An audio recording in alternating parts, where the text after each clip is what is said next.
വിഷ്ണു, എന്നടാ മോനെ? ഒന്നുമില്ല അച്ഛാ, അവനോടൊരു കാര്യം പറയാൻ വേണ്ടിയിട്ടാ.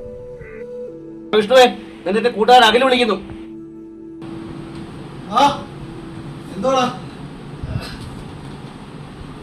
വരുവാ.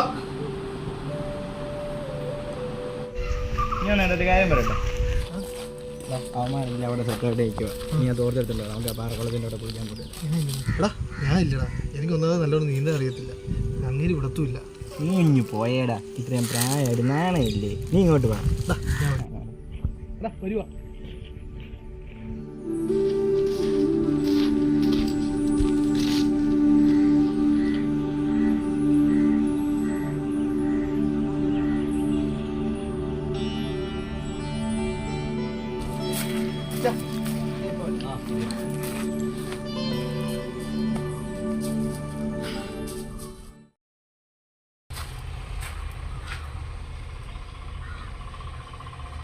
എന്തോടാ?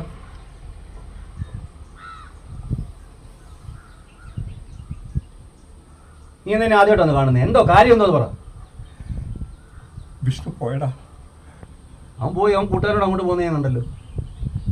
അല്ല, അവൻ പോയടാ. എവിടെ? അവൻ പോയത് കൂട്ടുകാരോടെ പാറവിടെ കുളിക്കാവനാടാ പോയത്. അവൻ പോയടാ. നീ എന്തോ ഈ പറയുന്നത്?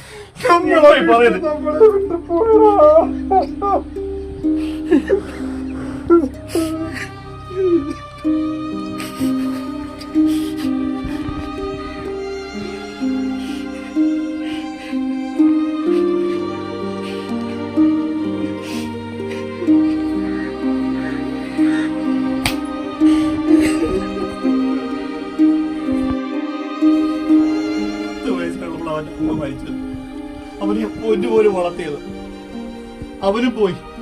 എന്നെ ഇനി ആർക്കും വേണ്ടി എന്നെ എന്താ ഇട്ടേക്കുന്നത്? എന്നെ കൂടെ അങ്ങ് വിളിച്ചൂടെ ദൈവം?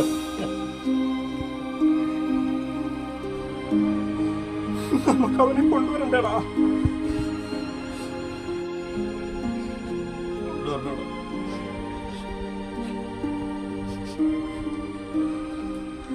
അവൻ ഇത്രയും വലുതായ എന്നോട് പറഞ്ഞു, അച്ഛൻ എനിക്കൊരു ചെരുപ്പ് വേണമെന്ന്. അപ്പൊ ഞാൻ പറഞ്ഞു, എടാ നീ പോയി ജോലി ചെയ്ത് മേടിക്കണം. അത് ഇവിടെ അങ്ങനെ കിടപ്പുണ്ടാ. ഇതല്ലടാ, ഇതല്ലടാ,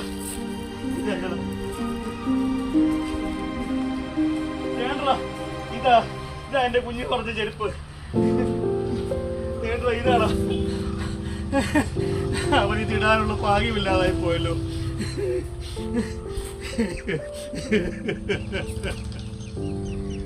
ഞാൻ അവനോട് പറഞ്ഞു, പോയി അധ്വാനിച്ചുണ്ടാക്കാൻ.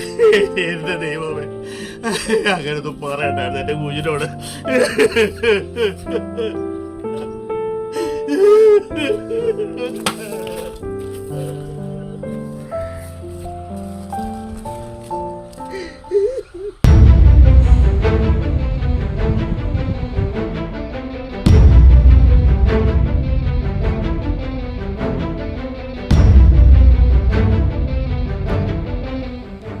അവധിക്കാലത്ത് പരിചയമില്ലാത്ത പുഴകളിലും മറ്റ് ജലാശയങ്ങളിലും അവയുടെ ആഴങ്ങൾ, അവയിലെ ചുഴികൾ തുടങ്ങിയവയെ അറിയാതെ അതിൽ നിങ്ങൾ മുങ്ങിത്താഴ്ന്നു പോകുന്നു.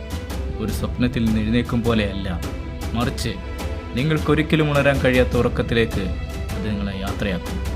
നിങ്ങളെ സ്നേഹിക്കുന്നവരെ വലിയ ദുഃഖത്തിലാഴ്ത്തിക്കൊണ്ട്. അങ്ങനെ സംഭവിക്കാതിരിക്കാൻ കുട്ടികളെല്ലാവരും ഇങ്ങനെ ചെയ്യാതിരിക്കുക.